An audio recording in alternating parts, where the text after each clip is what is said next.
Hi everyone, it's Nancy here and I'm back with another process video for you.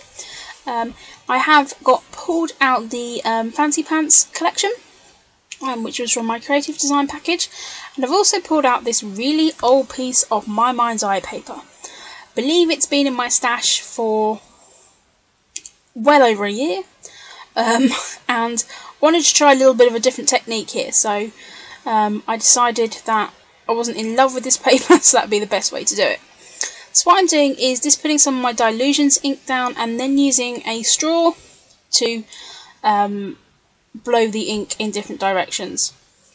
It does make a little bit of a mess, and to be honest it dries pretty quickly. I mean, this was quite a hot day when I was doing this, but it did dry pretty quickly, so please bear that in mind if you're going to do it, and also put a graph sheet down if you can. I know roughly where my photos are going to go, so I was just placing those down.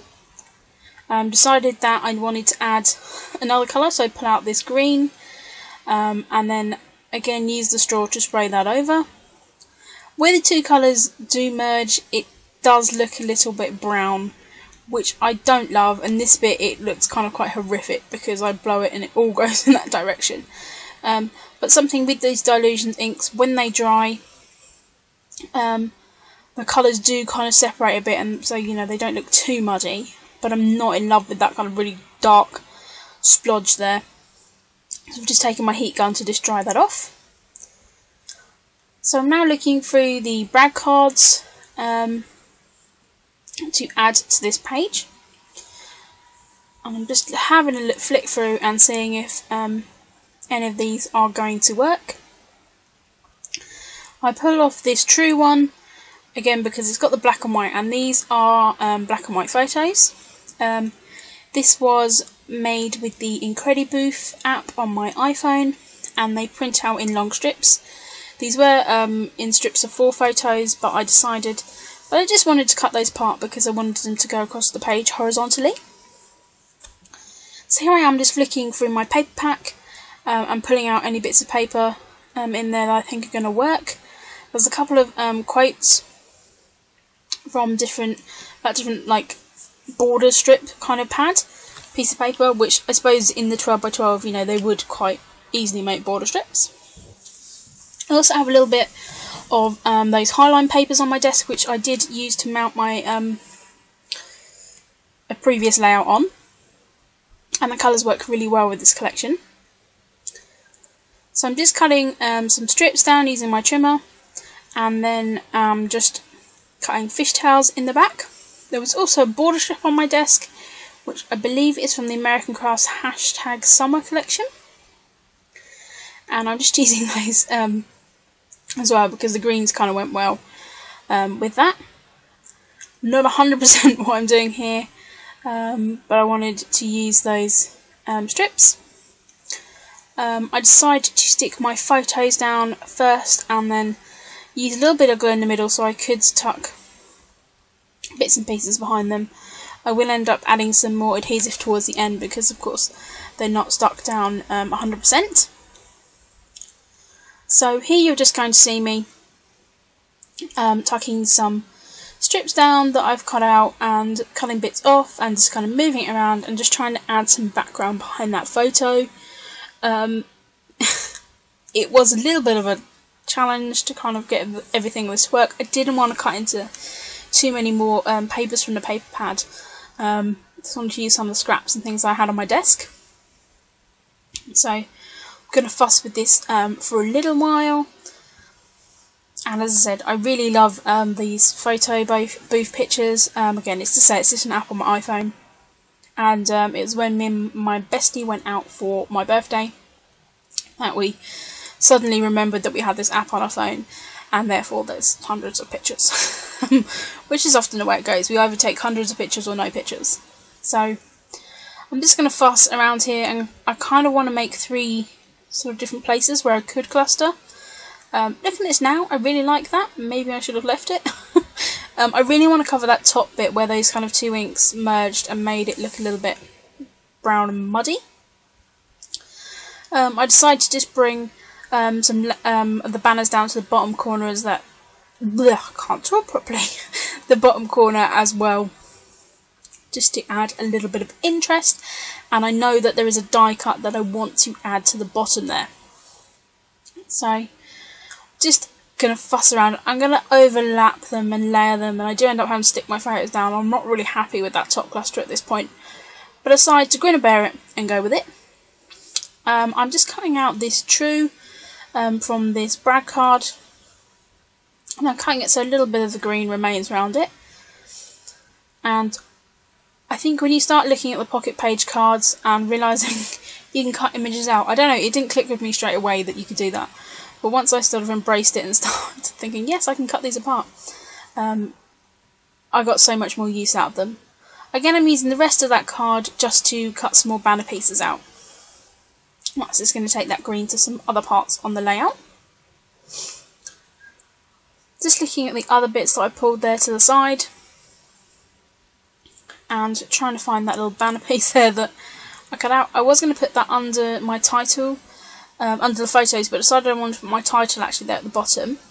So I am actually going to end up moving that down to the bottom corner, and I can't remember what the saying says, but it's kind of really apt for our friendship. So I'm just going to peel that up, and as you can see, I ripped the paper. I'm not too bothered about it, to be honest, because you can't see it, because I'm just going to stick bits over it. So, you know, what's the worst that could happen? You know, just stick a bit of paper over it, it's all fine. So I'm kind of really happy with that bottom cluster, because it is going to feature one of my favourite cutouts and die cuts in this whole collection, which is the bird in a beret. I did say when I was looking for it that I would explain the story. When me and my bestie go out, we kind of go out for a meal, and then we always end up sitting outside her house, because 9 times out of 10 I'll drive, just having the most random conversations, and that's often where these photos take place as well. And I don't know, it was quite a while back, and we were chatting away, and I just said, I don't know, I was talking about pigeons and birds, and how I think all birds would look better if they wore hats, especially pigeons. We have a lot of pigeons here in the UK, and I decided the world would be better if they all wore little top hats and maybe had a cane under their wing. So, really random story, I know. But anyway, we had this random conversation. That night she then sent me a photo that she'd found on the internet, and it was a pigeon in a top hat, and I was like, oh my god, this is perfect. Events kind of went on maybe about 2 months after we had that conversation, and I was actually at the hospital with her, and we were sitting in a waiting room, and there's always a selection of magazines, and we picked up this magazine, and I was flicking through it, and lo and behold, there was a whole article in this magazine about this artist who paints birds in hats, baseball caps, different stuff like that. And it was so funny. We're in hysterics. I mean, it wasn't the most cheerful place to be at that time, the hospital, but we're in hysterics because we're like, oh my god, of all the places and all the magazines to pick up. And so of course I did end up stealing the magazine from the hospital waiting room, because it was just so coincidental and I needed that article so much. So when I saw this die cut with a little bird in a hat, I knew that it had to go on this page. So there's the story behind that. I know, I'm crazy. I did cut some flowers out of one of the floral pieces in this collection. I didn't love that floral piece of paper, but I did just cut a few of those flowers out to add to the clusters, and I really think it works. It makes it look much more organic looking. I really like that. And then I've just used those tile stickers again to add to the title, and again I'm also using the word strips from them. And as I said, I really just love that little bird down there in the corner. And because he was blue, I had to find some more blue to add to it, so again I cut one of the blue flowers out. So I'm just fussing around here and just sticking down one of these two little layovers, and that circle says hello gorgeous, which kind of works with us being vain in the photos as well. And I just really like how this all worked together, and I kind of quite like doing those strip layouts, because you end up with I end up with so many different strips of paper on my desk, and I really want to put them to use.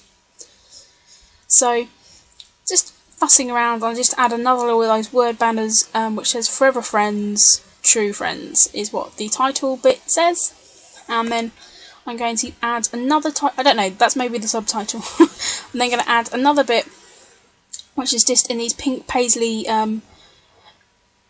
like glittery ones, but they're kind of like glitter encased in kind of plastic.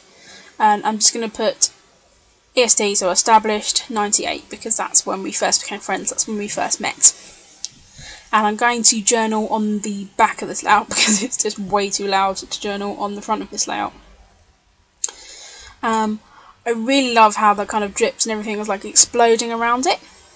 I have just got a piece of kind of green, limey green cardstock, which I'm just going to mount this page in, because again I think that makes everything pop. And then here are some close-ups. So thank you very much guys for watching. I hope you've enjoyed this video and you try out this blowing technique soon. Alright then, cheers everyone, bye!